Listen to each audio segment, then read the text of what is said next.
Hey guys, welcome back to the show. Today's episode's guest is me talking about my favorite topic, bioregulator peptides. And as time has gone on, more and more and more of you are asking me all these questions about bioregulators. So this is a short episode. It actually aired last year in 2023, almost a year ago now, but the audience has grown so much and interest in bioregulators has grown so much that I thought I would spare everybody the chore of digging through previous episodes and re-release it here. So this is your bioregulator primer, if you will. We will do more advanced episodes if you want to learn more. Now, if you really wanted to dig into bioregulators, then what you would want to do is join my BSP community, which is not on Facebook. It's actually on a different platform. And where you can find information about this, how to do it, and all the stuff is if you go to natnidham.com and click on the BSP community at the top of the page, and that'll give you all the information on this BSP community. You will learn that I do live Q&As in there most weeks whenever I'm in town. You will learn that we do live Q&As with experts. For example, this episode's dropping on Friday, March 22nd. Next Tuesday, we've got a hormone expert coming in to do a live Q&A and do a short presentation on women's topical hormone application. So we're always got amazing stuff going in there. The community is amazing, and I'm launching new programs exclusively to the BSP community. So if this is something that kind of you're thinking maybe is of interest to you, check it out. And also, last thing I want to tell you about it is that if you join as an annual member, you automatically get access to my peptide crash course. All right. So that's number one, the community. Number two, when you head over to natnidham.com, make sure that you sign up for the newsletter, because that's how you're going to always be in the know about where I'm going to be next, what amazing podcasts we've got coming, as well as my favorite biohacks. So the newest, greatest things that I'm using, why I'm using them, how I'm using them, and how they may or may not apply to you. Okay, so that's two things. And three things, all good things come in threes. Last but not least, if you're getting value from this podcast and you enjoy it, please make sure that you head on over to whatever platform you're listening to it on, be it Apple or Spotify, and leave us a review, because it's those reviews that help us to rise up the ranks, which ultimately allows me to bring you more amazing guests week after week after week. So thank you so much for being here. Totally appreciate you guys, and enjoy the episode. Hey folks, just a quick reminder that all of the information presented in this podcast is for information purposes only. No medical advice, no diagnosing, no treatments suggested here. Before you try anything that you hear about or learn about here, make sure that you check with your medical provider. Now, let's get into bioregulator peptides. What is up with bioregulator peptides? And one of the biggest questions people ask me, but not like, aren't they just peptides? How are they different from the other peptides that I know, the BPC-157s, the thymosin beta-4s? So I covered quite a lot of this in the last solo episode I did about a month ago. So you can always go back to that. But very, very quickly, I will just say that bioregulator peptides are always only 2 to 4 amino acids long. That's it. The other qualifier about a bioregulator peptide is that it penetrates the cellular membrane, it penetrates the nuclear membrane, and it binds to DNA. A bioregulator peptide is an epigenetic switch. This is how it works. It doesn't work by stimulating receptors on the cell. It works by honing in on your DNA and upregulating the production of proteins. Now, why is this important? Why is this of benefit to you? Well, producing proteins is ultimately how our body makes what it needs. And in this case, the proteins we're producing are specific to specific tissues, glands, and organs. So we have bioregulator peptides for 21 different tissues, glands, and organ systems.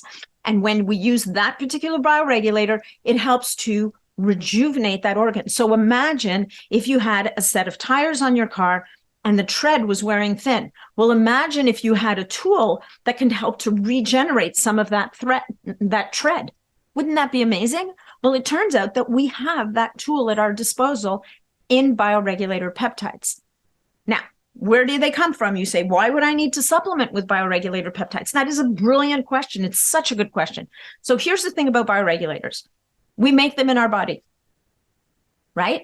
You right now are making bioregulator peptides in your body. The thing is that as we age, like so many other things, we don't make as many bioregulators. So we're not able to recover and repair, if you will, as efficiently as we used to when we're young. And frankly, you don't need me to tell you that. If you have any young children in your world, as long as they're healthy, you can see that they recover and repair so much faster than we ever could, right? So that's another question. Another question that I get is, where do these come from? Who figured this out? Is there any research? Are they safe? These are, again, brilliant questions. So they were discovered by a professor, researcher, doctor in Russia, whose name is Vladimir Kavinson. And Vladimir Kavinson was a young general or corporal, I can't remember his actual rank, but he was a young guy in the Russian army. And his superiors came to him and said, look, we need to figure out a way to help our soldiers recover when they're coming back from missions at sea in nuclear submarines, because their health is being destroyed because they're not properly shielded. But remember, this is 40 years ago. We need to do something for our astronauts who we're sending out into space and they're coming back aged beyond their years. We need strategies for different types of warfare that might come our way that could damage. They were particularly worried about eyes, that could damage the eyes of our soldiers. So, young Kavinson, here's a checkbook. You'll notice there's nothing written in there. So we're funding you. We've got lots and lots of animals. We will put everything at your disposal, the labs, the test animals, and eventually, once you're ready, the human subjects to test out your product on and decide what makes it to market and what doesn't. And so Professor Kavinson has no fewer than 40 years of research behind these bioregulator peptides. And I have to tell you, it's really interesting stuff. So Professor Kavinson, as a result of his work on bioregulator peptides, developed a theory of aging. Now, you guys all have heard of the hallmarks of aging, right? There are now 12 hallmarks of aging, 12 reasons that happen at a cellular level, kind of dysfunctions that happen that cause the human body to age. So things like misfolded proteins, things like impaired autophagy and mitophagy. Some of the new ones are inflammation, like chronic inflammation, inflammaging, damage to the microbiome, like I said, there's 12 of them. There's a whole lot of them, and you can look them up. You could just Google 12 hallmarks of aging, and they will come up. But the thing that you won't find is Kavinson's theory of aging, and that is the peptide theory of aging. And the peptide theory of aging says that one of the reasons why we age as a species and die maybe prematurely than we should is because we stop making these bioregulator peptides. And so therefore, the body loses its ability to rejuvenate and refresh itself. Adding insult to injury is we have developed all these drugs, which is not insult to injury. I mean, look, drugs do a lot of good things for people, but unfortunately, if you had a way to repair something instead of using a drug that may have side effects and then require another drug for the side effects and so on and so forth, how much better would that be? So he said about isolating these bioregulator peptides. So the next question we get is, okay, we make them in our bodies, but where else can we get them from? Well, we can get them from our food. So these sequences of amino acids, so these, like I said, remember at the beginning, I said 2 to 4 amino acids. So every bioregulator peptide is either 2, 3, or 4 amino acids long. So these are the tiniest of the tiny proteins.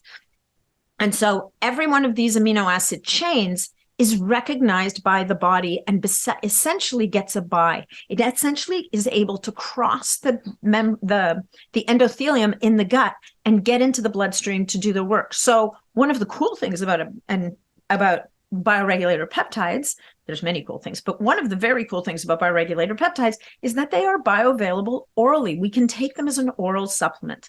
And I'm going to talk about the different forms of bioregulators in a minute, but this for me was a really interesting idea, right? How interesting is it that potentially one of the most powerful, healthy aging tools at our disposal might come to us direct from Mother Nature, right? Like, isn't that cool? I think that's cool. I mean, maybe you need to be a geek like me to think it's cool, but if you're listening to this, there's probably a really good chance you're a geek like me.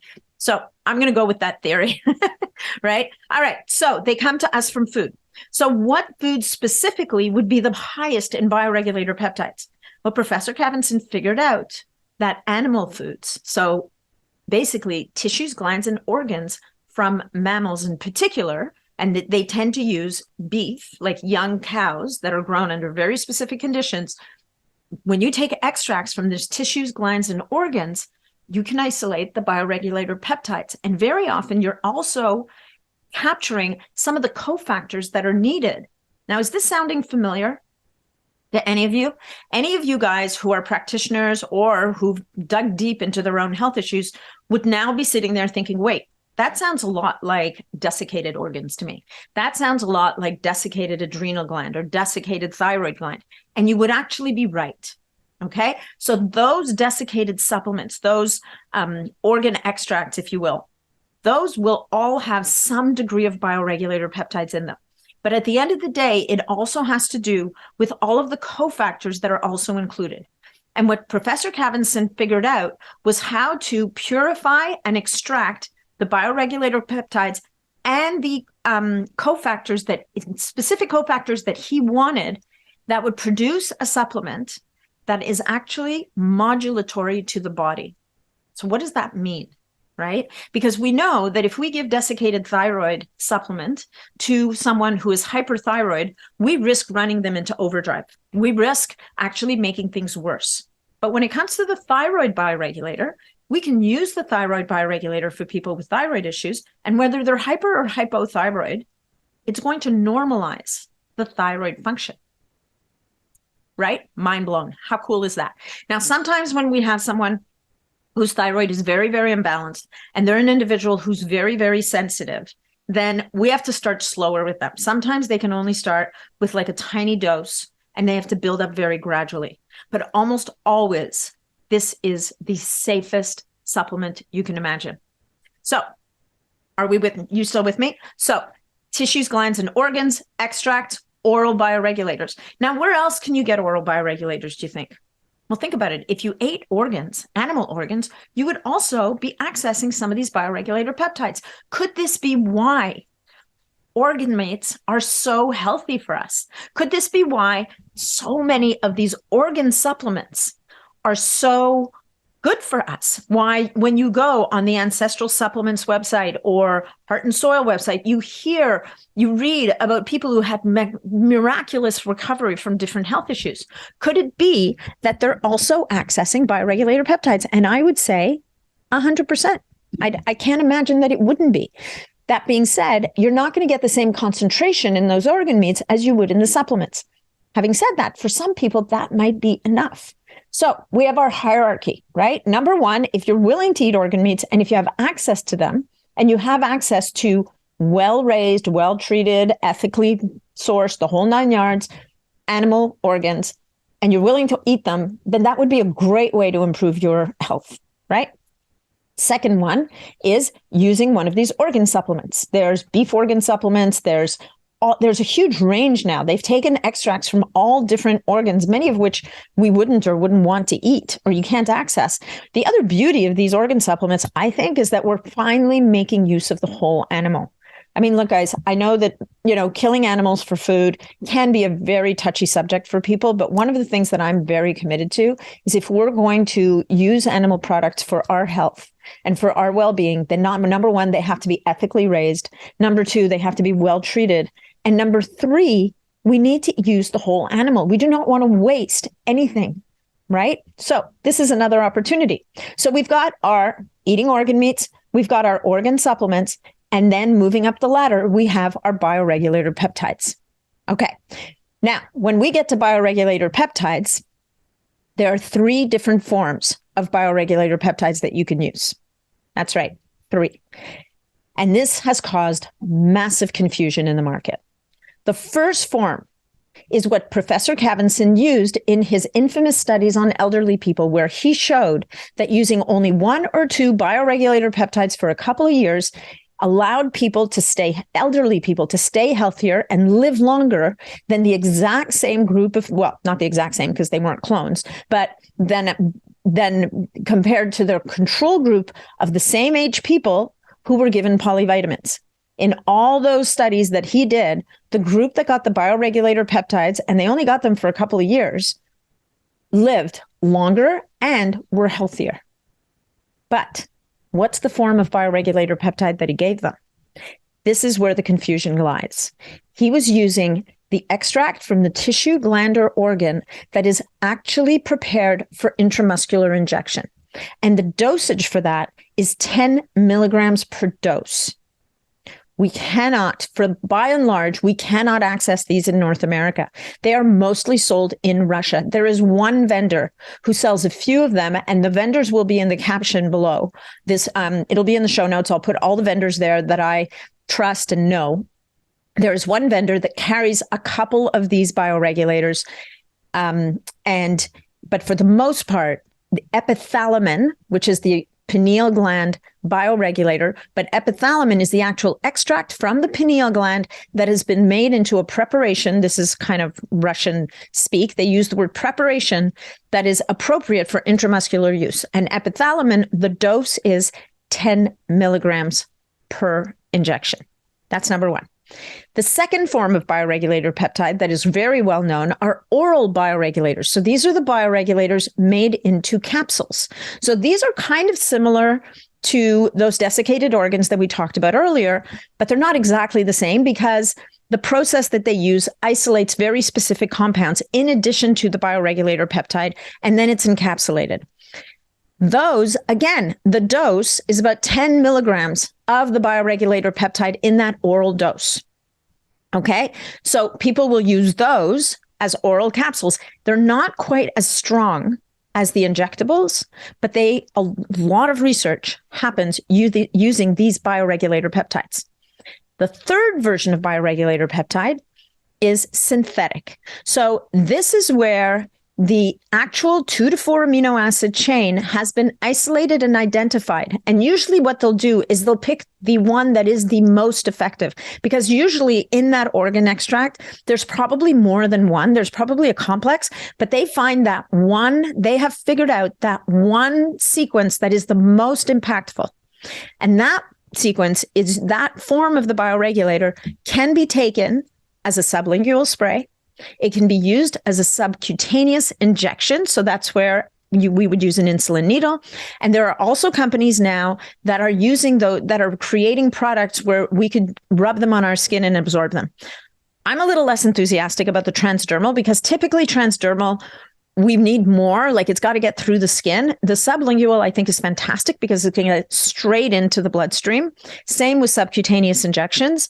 But in that case, the dosage here, and this is where all the confusion is, a lot of people running around saying it's 10 milligrams a day, 5 milligrams a day, the whole 9 yards.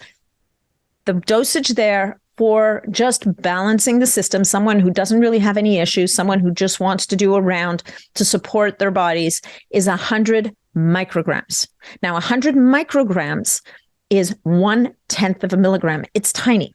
Having said that, if people are using the bioregulators to try and work and correct an imbalance, they might decide to use 500 micrograms or 1 milligram. So they might go a lot higher in dose. The interesting thing about these bioregulators, like I said before, is they're very, very safe, and we virtually never see a negative reaction. The only thing I've seen is occasionally in people who are very ill or people who are extremely sensitive, they might have a little bit of a reaction to it. So in that case, we have to back down. We have to reduce the dose. We have to reduce the frequency of administering the bioregulator and allow their body to kind of catch up.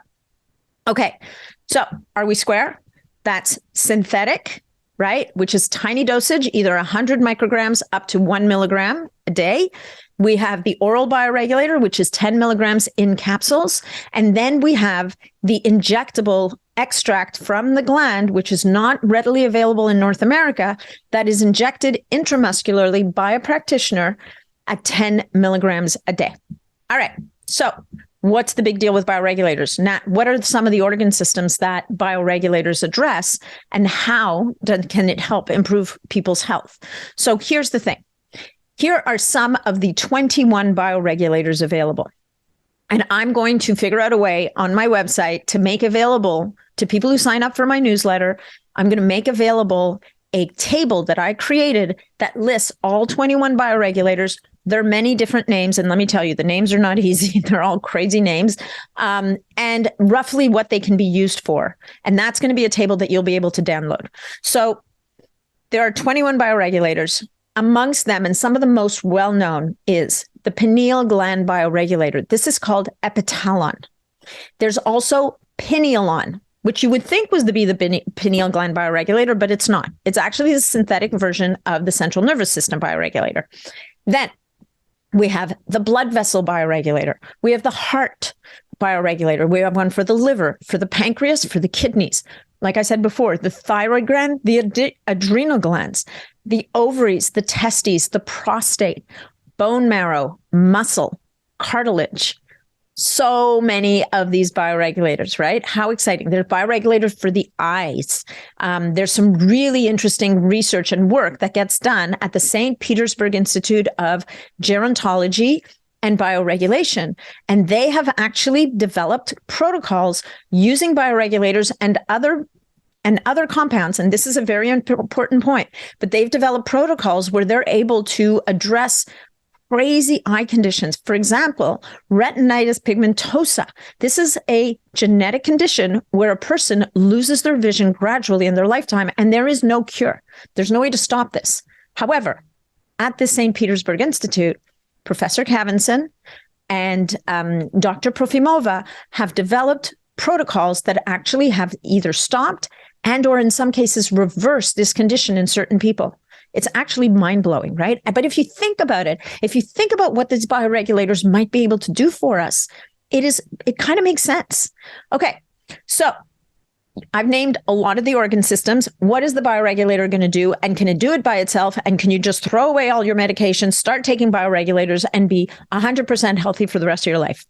Okay, number one, no. Number two, bioregulators, when we have an imbalance in our body, bioregulators can assist, but they generally, depending on the person and their state of health and their age and the whole 9 yards, very often they won't be able to do all the heavy lifting by themselves. Very often bioregulators, and if we read the research, bioregulators are often used in conjunction with conventional therapy, which is super interesting, right?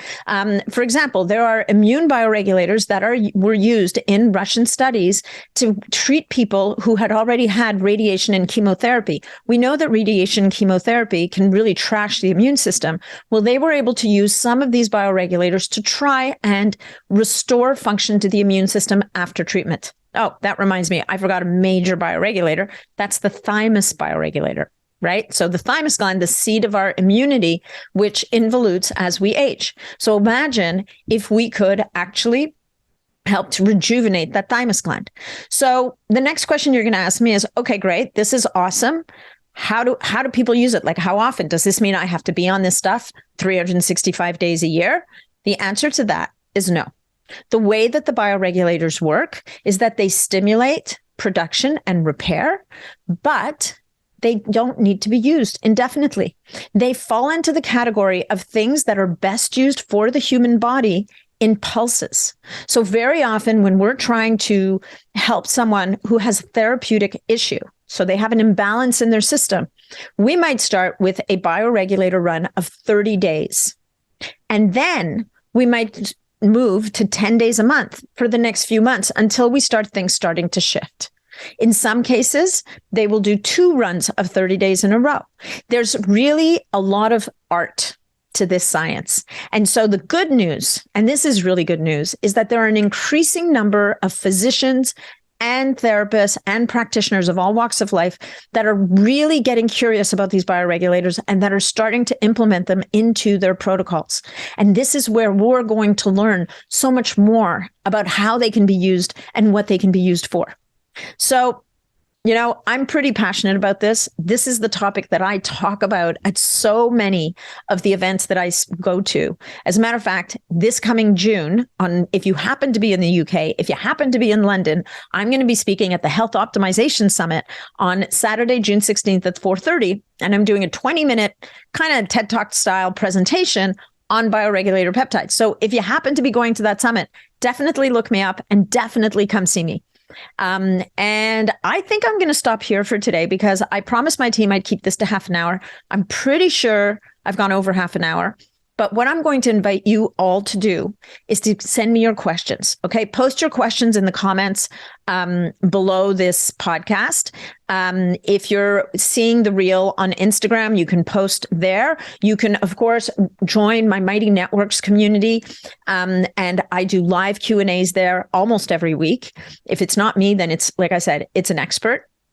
And then you can also find me on Facebook. I'm not as active on Facebook these days, but definitely the Optimizing Superhuman Performance Group is an amazing community, and it is huge and it's free. So for those of you guys who can't manage a paid community like Mighty Networks, it gives you an option, and there's lots and lots of people there. And that's about it. So once again, I'm going to remind you, natnidham.com. That's where you're going to find all the information about all the things that I'm doing. Thank you so much for being here. Please send me your questions because I'm going to be doing more of these solo episodes, and I would love to be able to answer the questions that you have. All right. Thanks so much for showing up. Thanks for sticking with me. Make sure you leave us a review and have an amazing, amazing weekend. If you're listening to this on the Friday that it releases, if not, have an amazing day, evening, whatever. Signing off, Nathalie Nidham.